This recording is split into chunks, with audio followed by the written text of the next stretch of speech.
Broadcasting live from the Business RadioX studios in Atlanta, Georgia, it's time for Atlanta Business Radio. Brought to you by OnPay. Built in Atlanta, OnPay is the top-rated payroll and HR software anywhere. Get 1 month free at onpay.com. Now, here's your host. Lee Cantor here, another episode of Atlanta Business Radio, and this is going to be a good one. But before we get started, it's important to recognize the support of our sponsor, OnPay. Without them, we could not be sharing these stories. Today on Atlanta Business Radio, I got with me Mark de Gorter, and he is with Workout Anytime. Welcome. Thank you, Lee. Good to be here today. Before we get too far into things, tell us about Workout Anytime. Where are you located, and how are you serving the community? Sure. Workout Anytime is a 24-hour full-facility gym. We franchise about 180 clubs across the country. We're headquartered here in Atlanta, actually, and most of our clubs are located here in the Southeast. In Georgia, we go up through Tennessee, Kentucky, the Carolinas, down to Florida, Alabama. We're as far northeast as Portland, Maine, and we're as far northwest as Portland, Oregon. So we got quite a network going on right now, but again, primarily focused here. Our clubs are equipped with a tremendous amount of fitness equipment, free weights, selectorized equipment, a lot of cardiovascular. We don't do group exercise, which is turning into be one of the benefits certainly now coming out of this post-COVID pandemic. And we don't do things that people pay for that they almost never use, like pools and saunas and steam and things like that. It's just a pound for pound strong workout for people that are looking for the convenience of 24-hour access. So now, do you work for the franchisor or are you a franchisee? I am the chief operating officer for the franchise company, so I'm here as a franchisor. So now, what is the profile of a good franchisee for you guys? Lee, it's really, I guess the single biggest linking element between our successful franchise partners is a passion to help people change their life. They've got to be good operators. They've got to understand how to operate a business, although that's not certainly a critical criteria for someone coming in because we provide a lot of that education and training. But more importantly, someone who wants to get involved in their community. They become pillars of their local community, and we provide the air cover for marketing and support, and just wanting to help people, live healthier, happier lives. And we've got, business 2.0 people, which is what I call men or women who have left a corporate job and want to kind of come back to their community and give something back. We've got people from other fitness endeavors that want to run their own show. Maybe they've worked for somebody else over the years and want to do it themselves. We've got serial entrepreneurs, guys and gals have owned car washes and public storage. And we're seeing a lot of movement now actually into multi-unit franchisors of other brands, whether it be fast food or other types of businesses.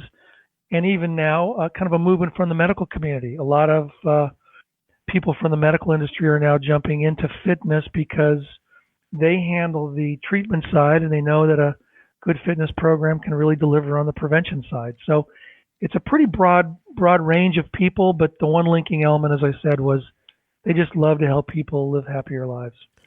Now, how did you, as kind of corporate, help the individual local market people navigate through this pandemic, especially when they kind of shut things down?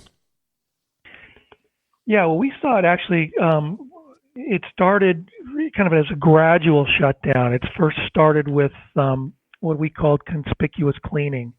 We wanted to make sure that we were out in the eyes of the members, going above and beyond what we typically would do to keep a club clean. Of course, health clubs, they live or die based on how clean they are. So we started from a pretty high baseline, and then we started to restrict the hours. Being a 24-hour facility, we're not staffed 24 hours. So we then moved to only allow workouts during staffed hours, so we can ensure that conspicuous cleaning was maintained.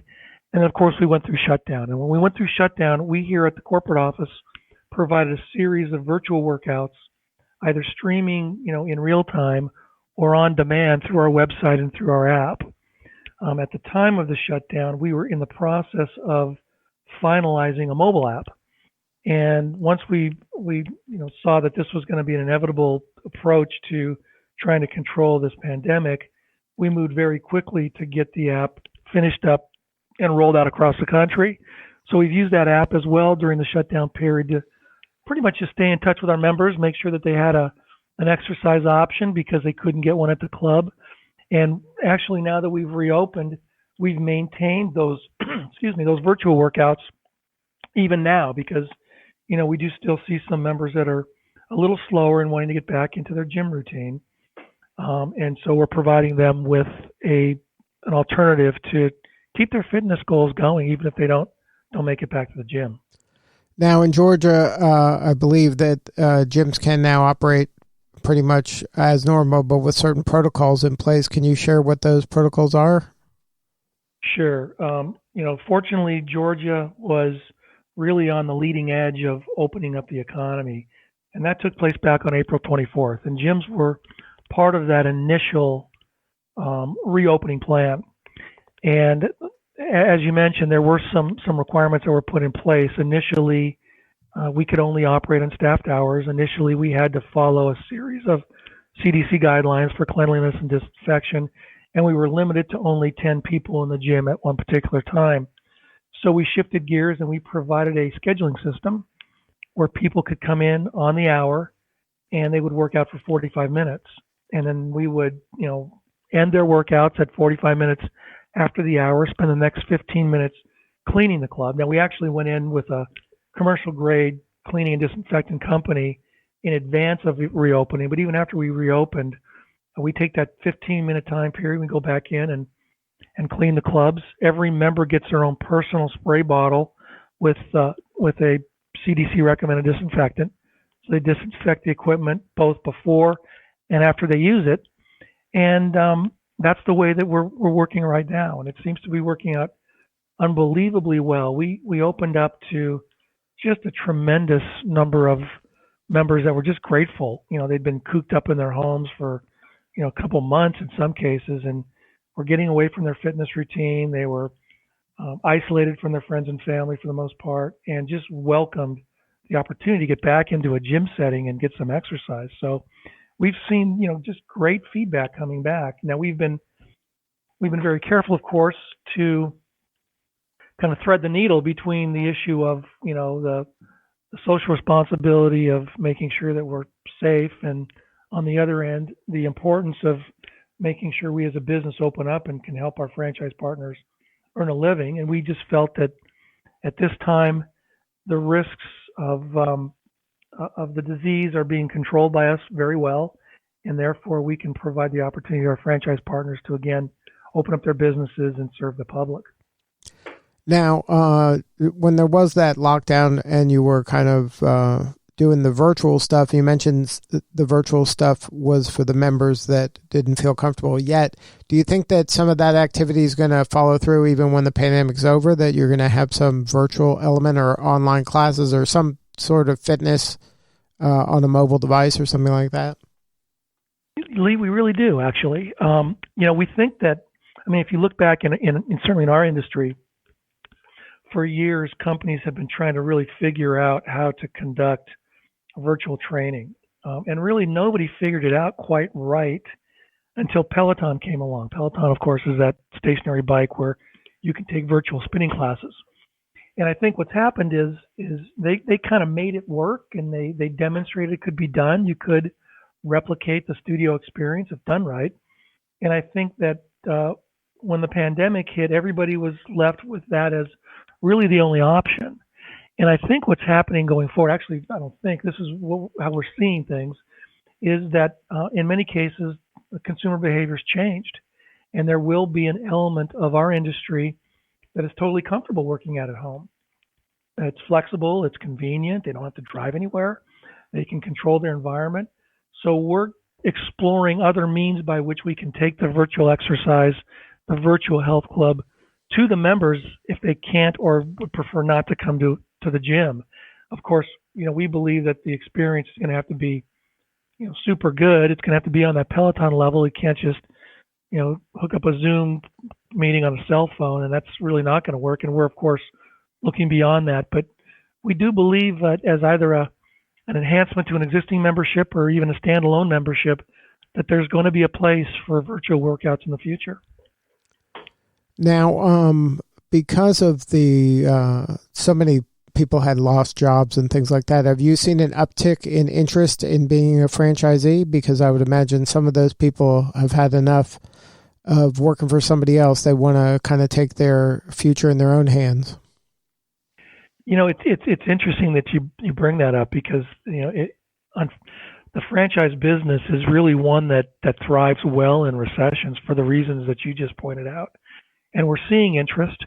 It's a little early to tell because we just got back to it, but certainly we expect the franchise development side of our business to pick up for the reasons you point out, Lee, and that is, and I think we benefit even beyond that, because fortunately our industry it's one of pretty purpose-driven individuals. They're here to help other people. So oftentimes when people think about a career change, they want to get into something that they can give back a little bit, and certainly ours is one in which we can do that. The other thing we were more than pleasantly surprised is the volume of exercisers coming back to the gym since we've reopened, and we're seeing this across the country.